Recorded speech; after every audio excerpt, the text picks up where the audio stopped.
Hello, I'm Marc Wilson. I'm here today to resume a personal quest to photograph a live timber rattlesnake in the wild near the western New York and Pennsylvania state borderline. The search has led to Letchworth State Park, which is located just off of Route 19A near Portageville, New York. Rattlesnakes have been sighted and filmed here in each of the last 2 summers. The trip was made for a little further investigation, although it's a little further north and deeper into New York State than was originally expected. Hopefully today's search will prove to be worthwhile. So let's enter the park and take a closer look around. There are 4 access points where roads lead in and out of the park. These are located in Portageville, Castile, Perry, and Mount Morris. Upon entering from the Castile entrance, the cliffs ahead are the first thing that can be seen. The Genesee River flows through the bottom of the valley. It starts out in Pennsylvania and flows 157 miles almost entirely north through Rochester and spills into Lake Ontario near High Falls. Having never been here before, quite an impression has already been made. The Gorge hiking trail follows the upper rim of the gorge. Judging by the park map, it will wind for about 4 miles as we follow southeast towards the southernmost end of the park. There are 3 major waterfalls ahead along the way. The trail appears to end near the Portage Viaduct. Here is another look at the canyon from a couple hundred yards down the Gorge hiking trail than the last point of view. The walls of this canyon are as high as 600 feet. The trail will be followed for a while as we film and snake hunt, but some clips of that footage won't be shown until later in the video. A snake will be encountered, but for now we will skip ahead to see the area around the lower falls. We have arrived at the parking lot below the lower falls. The one thing that jumps out is the impressive stone masonry seen in the walls and buildings ahead. These structures were built by the Civilian Conservation Corps during the Great Depression under Franklin D. Roosevelt's New Deal. The park is loaded with history and tradition.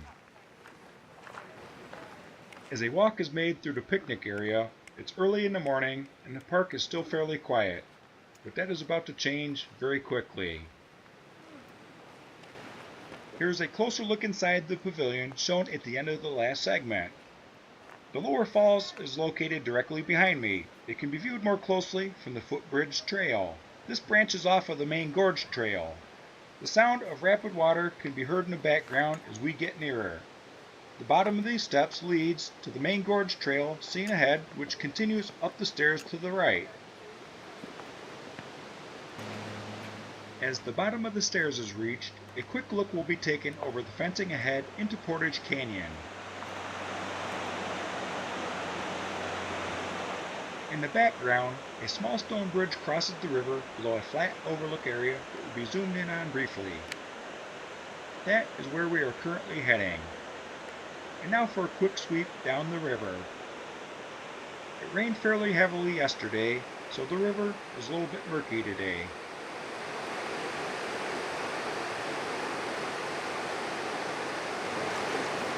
These stairs are the beginning of the footbridge trail, which is the only park trail that actually crosses the river.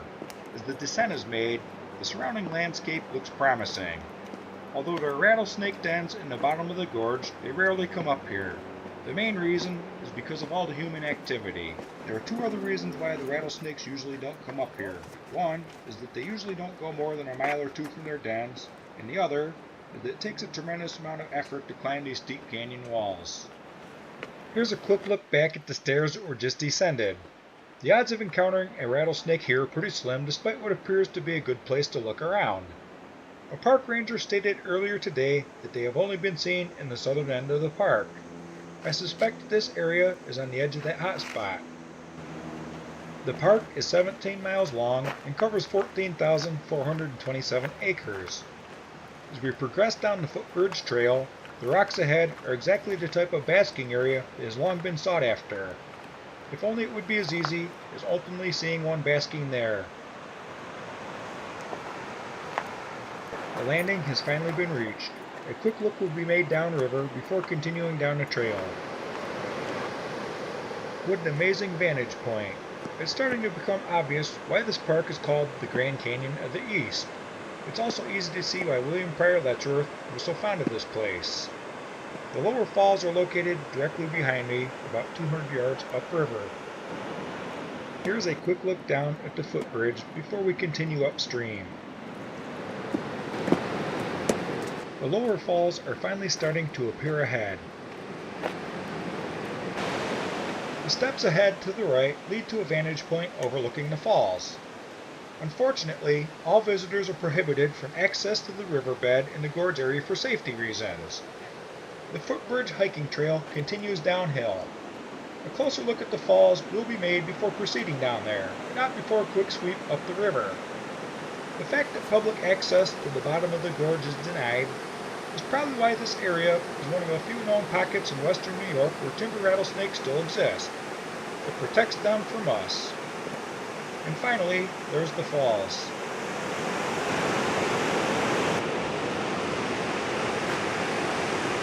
The mist from the falls can be felt in the air as we near the overlook. And there it is, up close and personal. As impressive as it appears, it's only about 55 feet high, about half the height of the middle falls, about a mile and a half up the river. It's mid-August and the water level is low.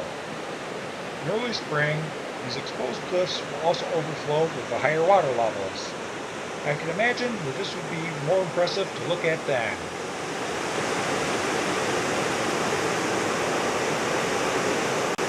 Before going up the river to see the middle falls, a stop will be made on the footbridge for a quick view up the river.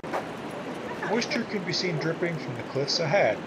Unfortunately, the rest of the footbridge trail is closed. The reasons are unknown at this time. It could be due to the construction upriver at the Portage Viaduct or for safety reasons. Either way, it's very unfortunate. It would be very nice to be able to go up there and take a look around.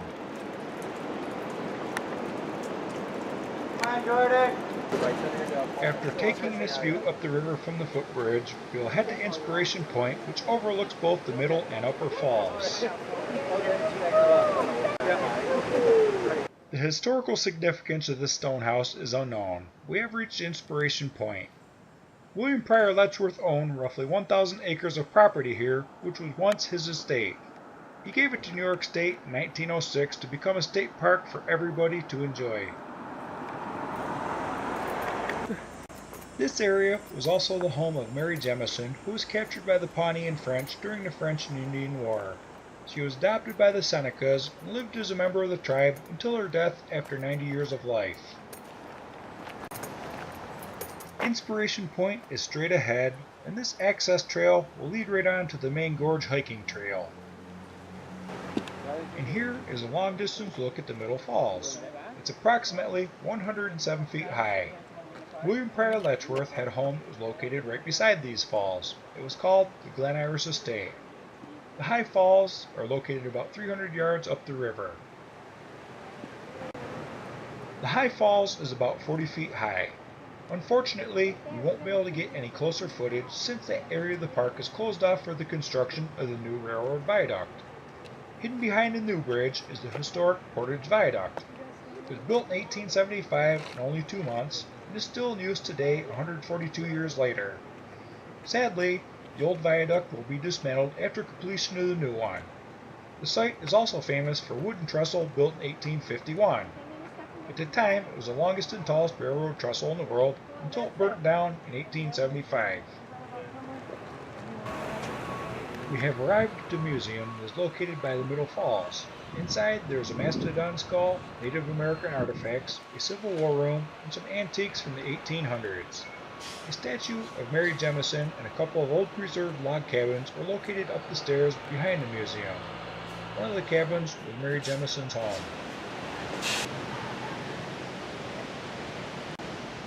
The Glen Iris Estate was converted into a hotel and restaurant and overlooks the Middle Falls, which is located to the right as we head back to the main Gorge hiking trail.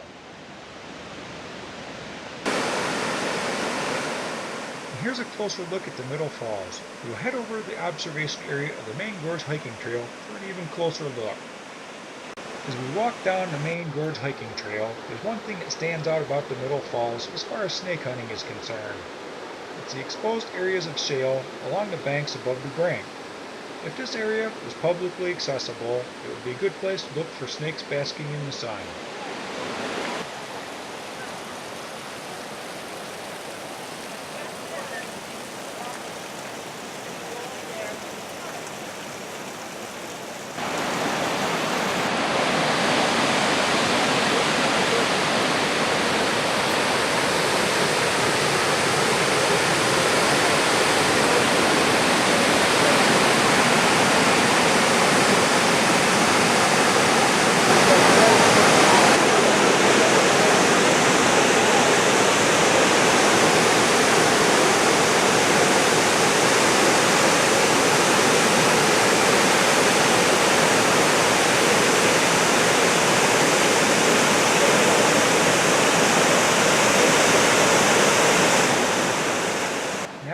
above the brink of the Middle Falls. A quick sweep will be made down the river.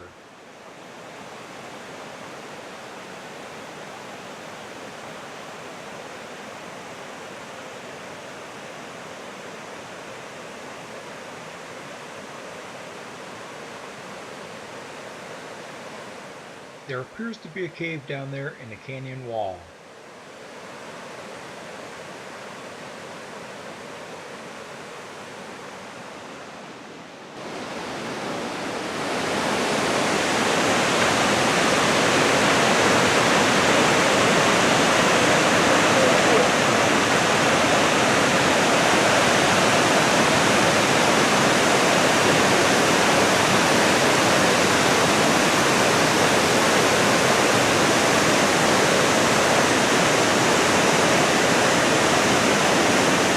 Our eyes can play tricks on us when we want to see something badly enough. We're walking along the main gorge hiking trail from the Middle Falls to the Upper Falls. This was seen in the riverbed below. From a distance, its shape and dull coloration looks like a rattlesnake that is about ready to shed its old skin. After watching for a while, it was determined to be an old broken off tree branch. And now it's time to show some highlights from the actual snake hunt. In between stops to sightsee, the main gorge trail was walked and searched for a very large part of the day. According to an app in my nephew's phone, we actually walked 10 miles today. The trail does enter some wooded areas, with many rocks and fallen logs along the way. The canyon walls to the left are very steep in most places. This segment of the main gorge trail was walked early in the morning before there was much human activity in the park. It sure would have been nice to see one trying to warm up here in the morning sun after a cool night. Hollowed out tree trunks are another good place to find one coiled up trying to cool down or waiting for a meal to pass by. Fallen timber is also a good place to look around for them. They like to lie right beside or on top of falling logs for cover from their predators or to wait in ambush of their prey.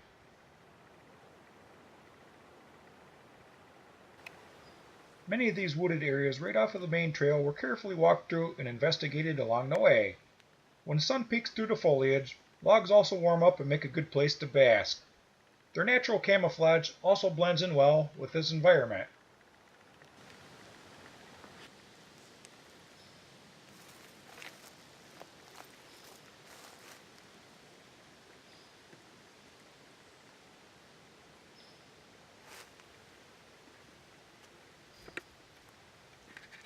A hollowed out tree trunk ahead looked like a good hiding spot, but there was no luck upon further review.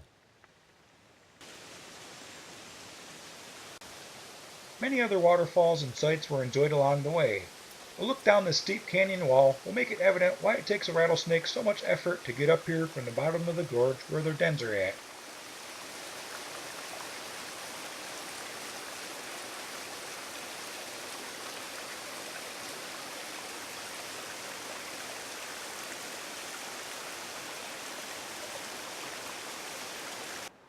An observation was made along the way that the park is loaded with red and white oak trees.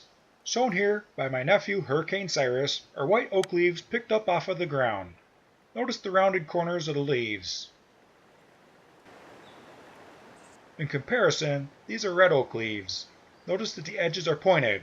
Rimrock was loaded with oak trees and acorns and was also infested with chipmunks. Acorns are abundant here, so this park should also be infested with chipmunks, but only a few were seen or heard here all day. This suggests that there is a natural predator present that keeps their population down.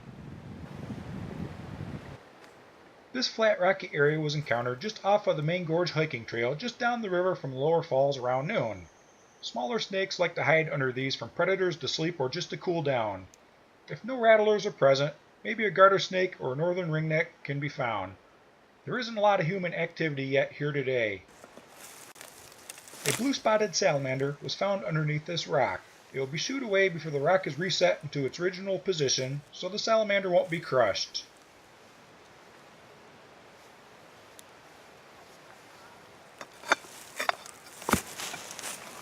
Several other rocks were flipped in this area as well, and many other blue-spotted salamanders were found.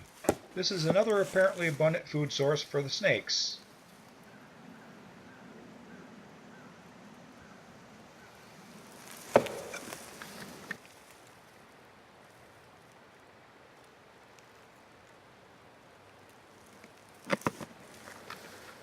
We will zoom in on another blue-spotted salamander for a closer look at it.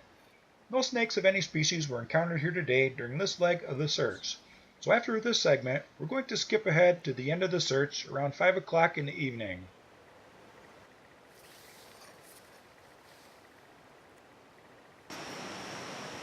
This open area of loose rocks was found behind the museum where the log cabin and statue of Mary Jemison are located. There's no human activity here, and it's the most promising search area accessible that we've encountered so far today. The careful descent was made down the steep rocky embankment for further investigation. The hope was to find something openly basking, and that effort paid off. This was the only snake encounter of the day. It thinks it's hidden in the rocks and is patiently waiting for me to pass by as it watches. It knows that a very large and potentially dangerous creature is only a few feet away and doesn't want to be noticed. It's about 20 inches long. Seeing the checkered pattern along its back, it's definitely a garter snake, but there are 13 known species of garter snakes. Its coloration is different than the eastern garter snake encountered at Rimrock just a few weeks ago. This one looks like a common garter snake, or Thamnosus sertalis.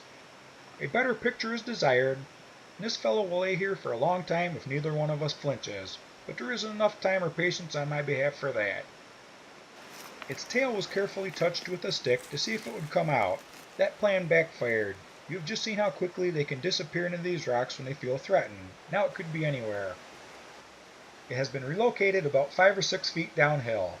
Only its head is peeking out as it waits patiently for me to go away. Once again, it thinks it's hidden. Its horizontal stripes are more evident here, one on each side and one along its spine. Since a pretty thorough analysis of garter snakes was done in the last video at Rimrock, there'll be no need to get into all those same specific details again in this video too. Although it's not lethally venomous, there's no desire to handle it and risk getting bitten. There's also no desire to risk injuring the snake.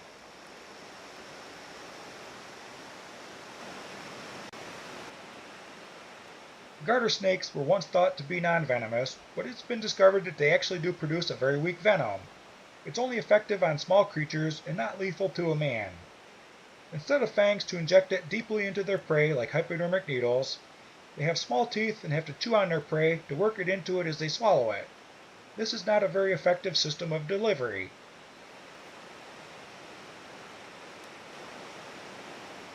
This final attempt to reposition for a better filming angle reveals a bulge in this snake's belly. It has likely just eaten. Since they are cold-blooded, basking on warm rocks helps to speed up their metabolism. This helps them to digest their meal. Pregnant females also do this to help develop their embryos during gestation. Without physically reaching out to pull the snake out of there, this is the best filming opportunity that will be presented. So now the search will continue downhill for more snakes.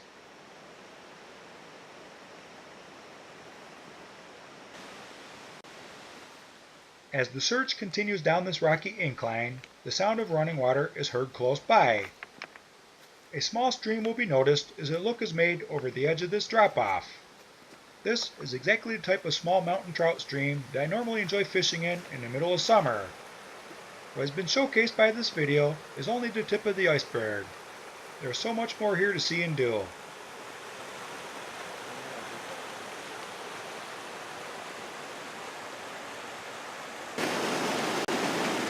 A quick sweep will be made upstream through the waterslide for a little further investigation. I hope to come back here again someday, but definitely after construction on the new portage viaduct is completed and the area around the upper falls is open for exploration.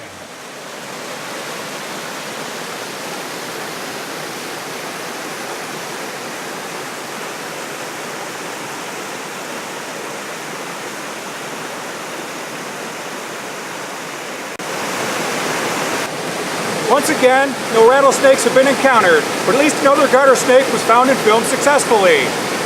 The quest will likely be resumed back in Pennsylvania at Letchworth State Park, which is located right off of Route 155, approximately 6 miles north of Emporia. Rattlesnakes are much more densely populated in that area of the Elk State Forest. So far, the search has been conducted at geographic points of interest that are publicly accessible. But these are also areas where the rattlesnake population is very scarce. The goal has been to film one as close to Olean as possible. Hopefully that goal will eventually be achieved. I'm Marc Wilson. Thanks for watching.